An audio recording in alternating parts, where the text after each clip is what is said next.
Salam rayu buat semuanya. Di kalangan para spiritual, banyak yang melakukan berbagai tirakat dan cara menguasai ilmu Rogoh Sukmo.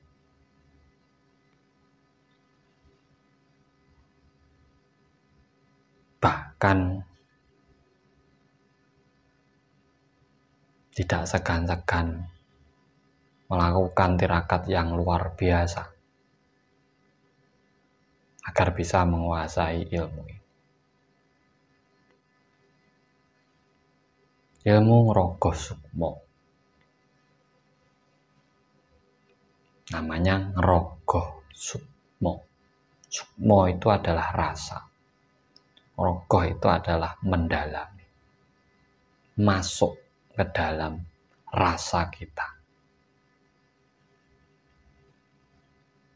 Jadi kunci dasarnya ilmu Rogoh Sukmo ini adalah di saat kita mampu menguasai rasa yang ada dalam diri kita. Untuk menguasainya kita harus masuk, harus memahami, mengkaji, membaca apa yang ada dalam diri kita. Menguasai mutmainnah, alwamah, amarah, supiah kita. Jadi ilmu Rogoh Sukmo yang pertama harus dilakukan jika orang ingin menguasainya, dia harus masuk ke dalam dirinya sendiri, menguasai rasa yang ada dalam dirinya sendiri. Kenapa ini menjadi kunci dasar? Karena di saat jenengan mampu menguasai diri panjenengan sendiri, hawa nafsu panjenengan sendiri, maka panjenengan akan mampu menguasai yang lainnya. Karena dasarnya sama, raga sama, jiwa sama, sukma sama. Sama-sama ciptaan yang maha kuasa. Maka barang siapa yang menguasai dirinya, maka dia akan lebih mudah menguasai orang lain.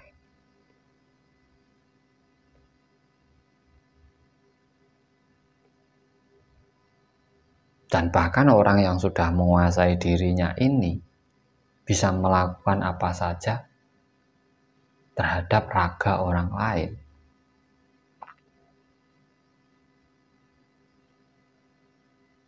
Dengan kekuatan rasa, amarah yang tinggi, disambungkan lewat frekuensi pikirannya, maka apapun yang dia inginkan akan terjadi pada siapa yang dituju. Ini ilmu Rogoh Sukmo.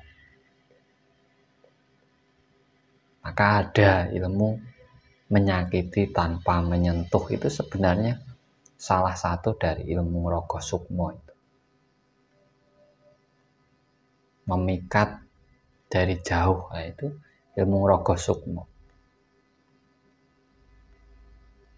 Membunuh tanpa menyentuh, itu ilmu Rogoh Sukmo. Kunci dasarnya orang itu sudah mampu menguasai dirinya sendiri.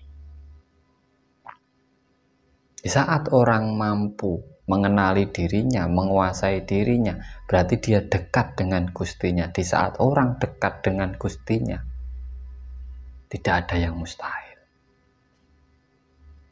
Bisa melakukan apapun. Karena sudah dekat.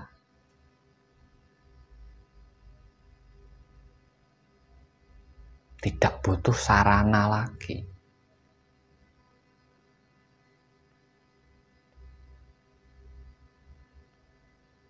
Ini banyak dicari.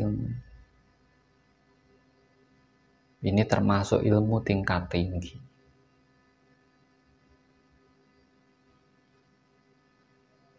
masuk dan menguasai diri sendiri.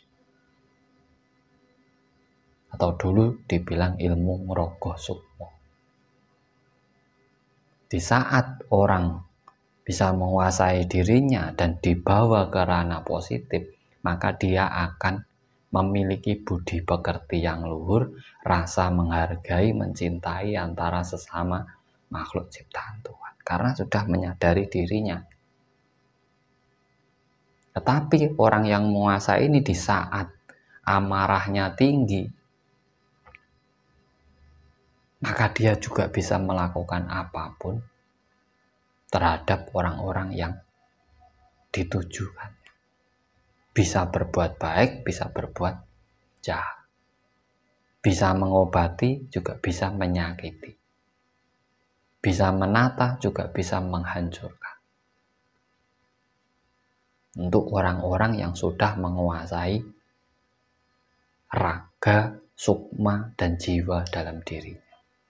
Sudah bisa menyatukan ketiganya.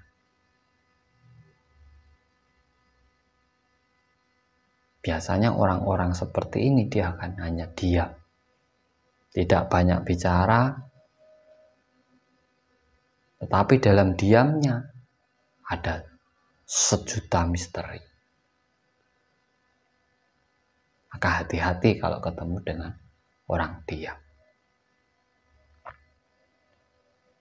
Karena orang ini hanya akan melakukan sesuatu apabila sesuatu itu ada manfaat bagi dirinya dan orang lain.